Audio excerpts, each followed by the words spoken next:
Well, you can't lose them all. So this is the first win by a team that I picked to win their series, and it's a team that, coming out of game one, completely understandable that we went, well, how are they going to win now? No Line, he's watching the game. No Shifley, he's watching the game. And the fact that they're in attendance, they're watching the game, tells you hopefully they'll be good to go for game four. Probably not tomorrow, but we'll see because we don't know. But I'm thinking if something holds you out of the lineup today, it'll probably hold you out of the lineup tomorrow. So let's go through it because this was quite the game. It was very intense, and Winnipeg, with three people in the lineup that weren't in the lineup the last game, you wouldn't really know it by the way that this game went. So right out of the gate, early tests for both goaltenders. Both played well today. They did. Both Talbot and Hellebuck, I thought, had good games. Scrum early penalties at 2:31. Shore ends up with the penalty coming out of that. And the Flames end up getting a power play. I was kind of surprised they just took Shore. I figured that was going to be offsetting, but just Shore got the penalty. So emotional start. The shots were 3 apiece at 6 minutes. And I really think that if this stays this emotional and intense a series, one, if you're a viewer, you're going to love it. And two, I still think it's going to favor the Flames. I still think for the Jets, getting to a skilled, wide open game is in their best interests. Now, Harkins would score from Lowry and Roslovic at 7:18. So when we talk about players who could come out and step up and provide that key offense when necessary while Shifley and Line are out, Harkins is one of those guys that this year he showed he could do it. He does it here. Nice goal by him. And it felt like it was a key lead and that the Jets bench reacted really, really positively. Like this was that positive injection of energy they needed coming out of that rather deflating game against Calgary in game one. Hellebuck looked really sharp as the Flames did press. And the Flames played very well. It was just a matter of some puck luck here. Wide open game. Both goalies were settling in as Lucic and Lowry were going at it again. And Lowry definitely disturbing things on the Winnipeg side. And on the other side, you got Lucic, you got Ronaldo, you've got various players getting involved for Calgary. Again, they've got quite the lineup if you want to get into that. Line was at the game. No visible cast or brace that I saw. So, again, it could be almost anything, but at least visually, we didn't see Shifley in a boot, and we didn't see Line with a brace or a cast on. So again, you're looking. The NHL's not going to give you any information on what's actually going on or how long these guys are going to be out. So we kind of have to go with what we can see. Things get kind of scrummy again with 3:02 left, and then again in the last minute, and it just feels like this is the Flames game, which is we're going to distract the Jets. We are going to bring them into the muck. We're going to have them playing our game. Second period, Hellebuck was tested in the first minute by Mangiapane, who had a good game. Did not get onto the score sheet today, but I thought he had a decent game. Until his temperament comes up. And this is, again, this kind of runs both ways, where the Flames are agitators, but they're also agitators because they've got guys who have the highly emotional personalities. The Jets then got their first minute chance after that. Good early push for the Flames, who seemed to be better to start the second period than they were to finish the first period out. Ronaldo gets caught holding. Now, I counted 6 cross-checks before they called him for holding. Again, this is one of those things that it can drive you nuts watching a game. And I can't imagine for somebody new, let's say you're a fan in Seattle, you haven't watched a game, and you see a guy with 2 hands on a stick just drilling a guy in the back. And you're looking at the rulebook and you go, so that's cross-checking, right? And a hockey fan will say, yes. So that's a penalty, right? Well, no, because this is postseason, so we don't call those penalties now. But it's in the rulebook's penalty. Well, yeah, but they're not going to call that here because, they called the holding though. So holding's worse than cross-checking? Oh, no, you cross-check a guy in the back, you can really hurt him. All right. Sounds good. So the Jets get a power play, and it turned into a 5-on-3 as Brody was also called for holding at the same time. So 5-on-3. They had 3 shots during that 5-on-3, but the Flames killed it off very well. And also, Winnipeg was guilty of trying to get the perfect shot. They were overpassing. They were trying to get the perfect shot. It's one of those things that could drive you nuts as a fan. Lowry gets the goal then from Roslovic and Morrissey after that at 5:43. So it's 2-0 Jets. And I'm thinking, and there was a live stream for members and patrons, you guys know I said they're not going to blow a 2-goal lead. They seem to be playing very well and keeping their wits about them. Hellebuck denied Giordano while the Flames were pressuring. There was then a too many men on the ice call against the Jets. They only had 6, though. The Canucks had 7 last night. Of course, Pittsburgh had 10. So the record's still Pittsburgh with 10 for those keeping track during the return. So the Flames go on the power play. And there was a rare missed pass for Giordano in the defensive zone. I'm not sure where he was putting that, but one of those rare lapses for Giordano. Morrissey gets hurt shot blocking. And Morrissey stays in this game. Morrissey has got to be black and blue right now. He has been putting up with a lot through 2 games.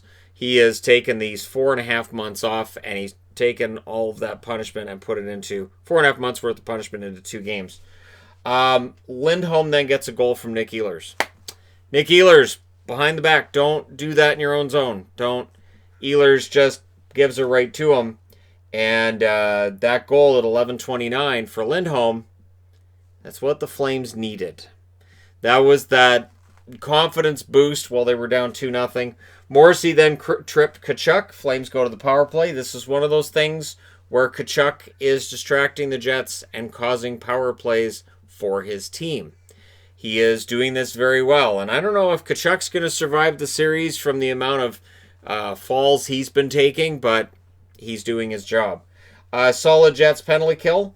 And the tempers, it felt like were running really high every stoppage. So every time there was a stoppage, there was cross checks and punches and all this stuff being thrown. Again, for somebody new to the game looking through the rule book, this isn't the time of year to be looking at the rule book. Come back and talk to us in December when the next regular season starts. Sam Bennett then gets a goal from Lucic and Hannafin at 17:29. It was a wraparound. And honestly, it wasn't his shot that went in, but it deflected off Beaulieu's skate and into the net. So this is, again, one of those deflections that's been happening during the play-in. That's unfortunate if it goes in on your team, and it's great if your team's the one that benefits from it.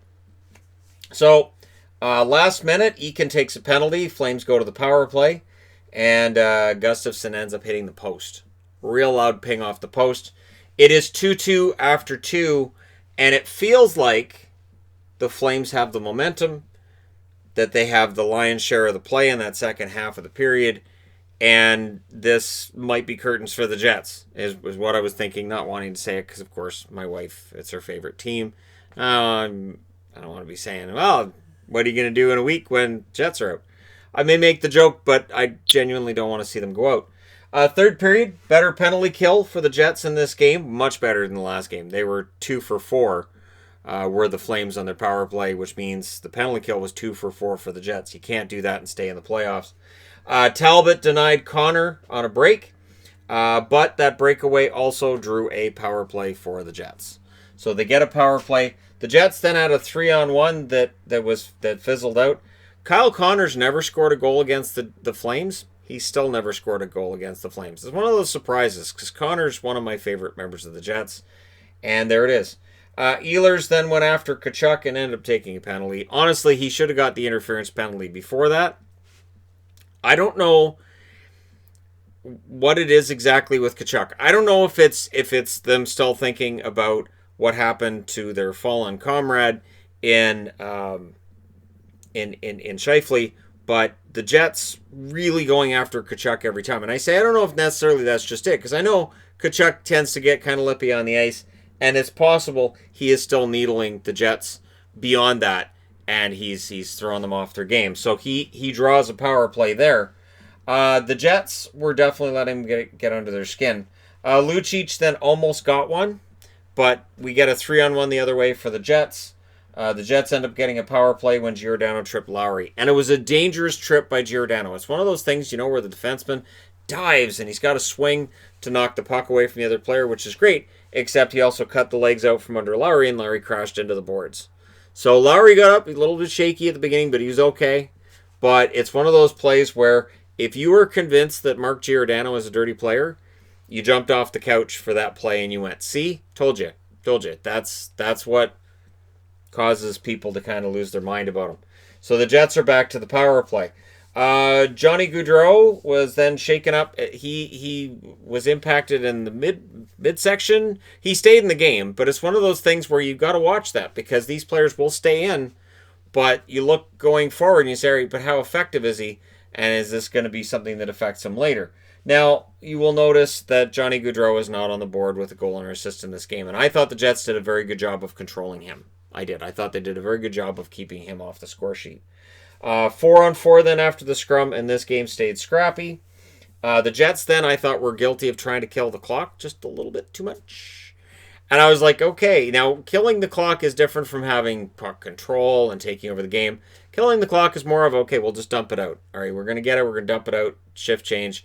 We're just going to, we'll play around with it behind our net a little bit and then dump it out. Take control of the game. Killing the clock can sometimes, it's like the prevent defense in football. It can be kind of scary where you're like, wait, aren't we trying to win, or are we just trying not to lose?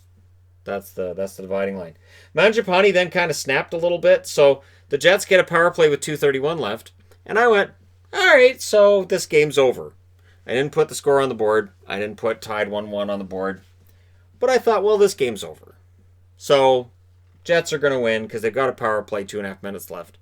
No, the penalty kill was great. Shorthanded chances. They pull the goalie while they have those shorthanded chances. And 37.6 seconds left. The Jets get a penalty. So it's 5-on-4 briefly, and then it turns into a 6-on-4. And there are some moments where you're thinking, that's going to go in the back of the net. There was one instance where it was a yawning cage, and Jets are kind of lucky that they were the ones that got there and knocked that puck away. Or else, whichever Flame gets there, it goes in. So the Jets hold on. They win 3-2. They tie the series at 1 after losing 4-1 in Game 1. This was, again, a very gutsy win. They'll have home ice advantage, I guess, in Game 3. They're technically the home team in Game 3. They split the first 2 with Calgary. Shots were 10-9 Calgary in the first, 11 apiece in the second. And then in the third, the shots were 9-6 Calgary. Final shots 30-26 for Calgary. I think Calgary had a slight edge in play. The hits, they had an edge there as well, 39-31.